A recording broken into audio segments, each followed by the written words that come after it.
خب هنوز خانم دوشیزه محترمه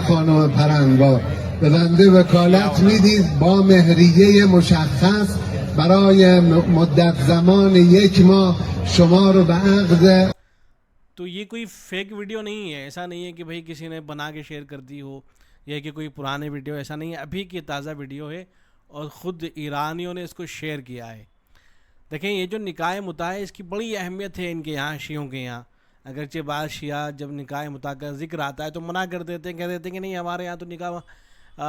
متا جیسی کوئی چیز پائی نہیں جاتی ہے، اور کچھ حضرات جو ہے اگر تسلیم بھی کرتے ہیں تو یہ کہہ دیتے ہیں کہ نہیں جو فضائل وغیرہ ذکر کیے جاتے ہیں نکاح متا کے وہ ہمارے یہاں نہیں پائے جاتے ہیں، اس طرح کی باتیں کرتے ہیں۔ حالانکہ ایسا نہیں ہے، بلکہ صحیح بات یہ ہے کہ یہ حضرات نکاح متا کو صرف تسلیم ہی نہیں کرتے ہیں بلکہ باقاعدہ اس کو پریکٹس کرتے ہیں، اس کے اوپر عمل کرتے ہیں، اور ان کے یہاں نکاح متا کی بڑی فضیلت ہے، اتنی زیادہ فضیلت ہے کہ ان کے یہاں بعض کتابوں کے اندر یہ بات لکھی گئی ہے، وہ حوالے دکھاؤں گا میں ابھی آپ کو۔ یہاں تک لکھا گیا ہے کہ نعوذ باللہ ثم نعوذ باللہ، جو آدمی ایک مرتبہ متا کرتا ہے وہ حضرت حسن رضی اللہ عنہ کے مقام کو پہنچ جاتا ہے، جو 2 مرتبہ کرتا ہے حضرت حسین رضی اللہ عنہ کے مقام کو پہنچ جاتا ہے، جو 3 مرتبہ کرتا ہے وہ حضرت علی رضی اللہ عنہ کے مقام کو پہنچ جاتا ہے، اور جو 4 مرتبہ کرتا ہے وہ نعوذ باللہ ثم نعوذ باللہ نبی اکرم صلی اللہ علیہ وسلم کے مقام و مرتبے کو پہنچ جاتا ہے۔ اتنی لایعنی قسم کی باتیں جو ان کے یہاں پائی جاتی ہیں، اور اس طرح کی باتیں وہ حوالے بھی دکھاؤں گا میں۔ لکھا گیا ہے کہ اگر کوئی شخص نکاح متا کرے، نکاح متا کرنے کے بعد بیوی سے صحبت کرے، پھر اس کے بعد جو جنابت کا غسل کرے گا تو غسل کرتے ہوئے اس کے جسم سے جو پانی گرے گا،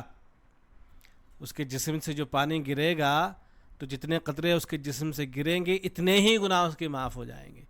یہ سب لایعنی قسم کی باتیں پائی جاتی ہیں ان کے یہاں۔ دیکھیں یہ کتاب ہے خمینی کی، اس کتاب کا نام ہے تحریر الوسیلہ۔ اصل یہ کتاب فارسی زبان میں، لیکن اس کا اردو ترجمہ ہو چکا ہے۔ آسانی سے میں جتنے بھی حوالے آپ کو کتابوں کے دے رہا ہوں یہ سب انٹرنیٹ پر آسانی سے مل جائیں گے، آپ کو ریختہ پر مل جائے گی یہ کتاب آپ کو، تحریر الوسیلہ۔ بانی جمہور اسلامی حضرت امام خمینی قدس سرہ، یہ 3ری جلد ہے، اور 3ری جلد کا صفحہ نمبر 519 ہے۔ اس میں انہوں نے نکاح متا کے مسائل ذکر کیے ہیں تفصیل کے ساتھ میں، کہ کس طرح سے کیا جائے گا، کیا کیا کرنا ہوگا، وہ ساری باتیں جو ہے انہوں نے ذکر کر رکھی ہیں۔ تو یہیں انہوں نے اس بات کا بھی ذکر، یہ آپ پوز کر کے اس کو ان مسائل کو پڑھنا چاہیں گے تو پڑھ لیجئے گا۔ تو صفحہ نمبر 521 پر انہوں نے یہ مسئلہ بھی ذکر کیا ہے کہ زناکار اور خاص طور سے ایسی عورت کے ساتھ جو بدکاری میں مشہور ہو متا کرنا جائز ہے، جو بدکاری میں مشہور ہو، زناکار عورت ہو، اس کے ساتھ بھی جو ہے متا کرنا جائز ہے لیکن مکروہ ہے۔ اور اگر کوئی شخص ایسی عورت سے متا کر بیٹھے تو اسے چاہیے کہ اس کو بدکاری سے روکے۔ تو یہ ان کے سب سے بڑے امام تھے ماضی میں، تو ان کی یہ حالت ہے کہ اس طرح کی باتیں انہوں نے کتابوں کے اندر جو ہے لکھ رکھی ہیں متا کے حوالے سے۔ انہی چیزوں کے حوالے حضرت مولانا منظور صاحب نعمانی رحمۃ اللہ علیہ، جو حضرت مولانا سجاد نعمانی صاحب کے والد محترم تھے، انہوں نے اپنی کتاب شیعت خمینی اور ایرانی انقلاب، یہ جو کتاب ہے اس کے اندر یہ سب حوالے ذکر کیے ہیں۔ لکھا ہے کہ متا مذہب شیعہ کا مشہور مسئلہ ہے۔ خمینی صاحب نے تحریر الوسیلہ کتاب النکاح میں قریباً 4 صفحے پر متا سے متعلق جزئی مسائل لکھے ہیں، ان میں کئی مسئلے خاص طور سے قابل ذکر ہیں، لیکن بخوف طوالت اس باب کا صرف آخری مسئلہ ہی نظر قارن کیا جاتا ہے۔ خمینی صاحب نے اس مسئلے پر متا کا بیان ختم فرمایا، ملاحظہ فرمایا، پھر وہ ذکر کیا جس کا میں نے حوالہ دیا کہ زناکار عورت سے متا کرنا جائز ہے مگر کراہت کے ساتھ، خصوصاً جب کہ وہ مشہور پیشہ ور زانیات میں سے ہو، اور اگر اس سے متا کرے تو چاہیے کہ اس کے بدکاری کے اس پیشے سے منع کرے۔ لکھا ہے آگے کہ یہاں یہ بات بھی قابل ذکر ہے کہ خمینی صاحب نے یہ بھی تصریح فرمائی ہے کہ متا کم سے کم مدت کے لیے بھی کیا جا سکتا ہے، مثلا صرف 1 رات یا 1 دن یا اس سے کم وقت، یعنی گھنٹے 2 گھنٹے کے لیے بھی کیا جا سکتا ہے، لیکن بہرحال مدت اور وقت کا تعین ضروری ہے۔ ایسے ہی آگے لکھتے ہیں، پھر وہ روایت ذکر کی ہے حضرت مولانا منظور نعمانی صاحب نے، جس کا میں نے ذکر کیا. لکھتے ہیں کہ ان کی قدیم مستند تفسیر منہج الصادقین کے حوالے سے یہ بات گزر چکی ہے کہ رسول اکرم صلی اللہ علیہ وسلم نے فرمایا، نعوذ باللہ، آپ صلی اللہ علیہ وسلم نے کوئی ایسی بات نہیں فرمائی ہے، لیکن آپ صلی اللہ علیہ وسلم کی طرف انہوں نے بات منسوب کی ہے کہ جو ایک دفعہ مطاع کرے وہ امام حسین کا درجہ پائے گا، اور جو 2 دفعہ کرے وہ امام حسن کا، اور جو 3 دفعہ کرے وہ امیر المؤمنین حضرت علی کا درجہ پائے گا، اور جو شخص 4 دفعہ ایک نیک کام کرے وہ میرا یعنی رسول پاک صلی اللہ علیہ وسلم کا درجہ پائے گا، نعوذ باللہ. اور کشف الاسرار کی وہ عبارت ناظرین کرام کے چندی صفحے مناظر کو فرما چکے ہیں کہ جس میں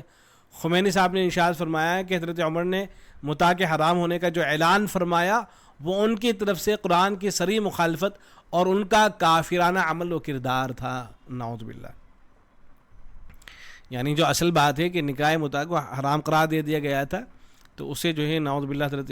عمر فاروق رضی اللہ عنہ کی شان میں اس طرح کے گستاخانہ جملے بولے ہیں انہوں نے، خمینی صاحب نے.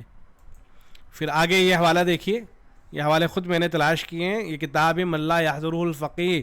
ان کی مشہور و معروف کتاب ہے،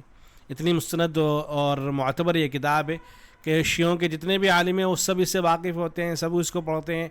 اور ان کی جو لائبریریز ہوتی ہیں سب جگہ یہ کتاب موجود ہوتی ہے. انہوں نے جو اپلیکیشن وغیرہ بنائے اس میں جو ہے اس کتاب کو جو ہے شامل کیا ہے، تو بڑی ہی مستند اور معتبر کتاب ہے. تو یہاں جو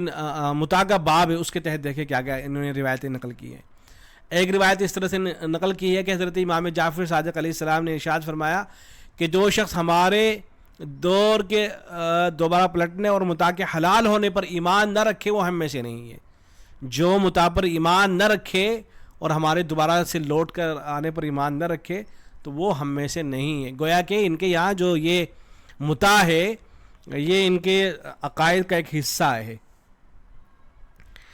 پھر آگے لکھا ہے کہ امام رضا علیہ السلام نے فرمایا کہ متاع صرف اسی شخص کے لیے حلال ہے جو اس کی معرفت رکھتا ہو، اور جو اسے جاہل اور ناقف ہو اس کے لیے حرام ہے. آگے دیکھیے، ایک روایت اس طرح سے ہے، حماد نے ابو بصیر سے روایت کیا ہے، اس کا بیان ہے کہ ایک مرتبہ حضرت امام جعفر صادق علیہ السلام، اچھا یہ جو حضرت امام جعفر ہیں انہوں نے ظاہر ہے کوئی اس طرح کی بات نہیں فرمائی ہوگی، بلکہ ان لوگوں نے اپنی طرف سے بنا کے ان بزرگوں کی طرف یہ باتیں منسوب کر رکھی ہیں. تو ان سے متاع کے متعلق دریافت کیا گیا کہ آیا اس کا شمار 4 نکاحوں میں سے، تو آپ نے فرمایا کہ نہیں، اور 69 میں، یعنی کوئی حد نہیں ہے. یعنی ان لوگوں کے نزدیک جس طریقے سے نکاح کی تو حد بندی ہے نا کہ بھئی نکاح زیادہ 4 کیے جا سکتے ہیں، اس سے زیادہ نہیں کیے جا سکتے ہیں، لیکن جو متاع ہے اس کی کوئی حد بندی نہیں ہے. آدمی جتنے متاع کرنا چاہے اتنا کر سکتا ہے، وہ اگر 70 سے زیادہ کرنا چاہے تو 70 سے زیادہ جو ہے کر سکتا ہے، اس میں کوئی حرج کی بات نہیں ان کے نزدیک. ایسی وہ روایت دیکھیں جس کا میں نے شروع میں ذکر کیا. لکھا گیا کہ صالح بن عقبہ نے اپنے باپ سے اور انہوں نے حضرت امام محمد باقر علیہ السلام سے روایت کی ہے. ان کا بیان ہے کہ میں نے آج جناب سے دریافت کیا کہ متاع کرنے والے کے لیے کوئی ثواب ہے، جو متاع کیا جائے گا تو کیا اس کے لیے کوئی ثواب بھی ملے گا؟ تو آپ نے فرمایا کہ اگر متاع کرنے والا خوشنودی خدا اور جو لوگ اس سے انکار کرتے ہیں ان کے خلاف کرنے کے ارادے سے کرے تو ایک کلمہ بھی اس کی زبان سے نہ نکلے گا، ایک کلمہ بھی اس کی زبان سے نہ نکلے گا کہ اللہ تعالیٰ اس کے لیے ایک نیکی اس کے نام اعمال میں لکھ دے گا. اور جس عورت سے متاع کیا ہے اس کی طرف ابھی اپنا ہاتھ بھی نہ بڑھائے گا کہ اللہ تعالیٰ اس کے نام اعمال میں ایک نیکی لکھ دے گا، اور جب اس کے قریب جائے گا تو اللہ تعالیٰ اس کے گناہ بخش دے گا. کتنے فضائل بیان ہو رہے ہیں. اور پھر آگے سنیے، اور جب وہ غسل جنابت کرے گا تو اس کے بال سے جتنے پانی کے قطرے گرے ہیں اتنے گناہ بخش دے گا. میں نے عرض کیا کہ بالوں کی تعداد کے برابر؟ آپ نے فرمایا کہ ہاں، بالوں کی تعداد کے برابر.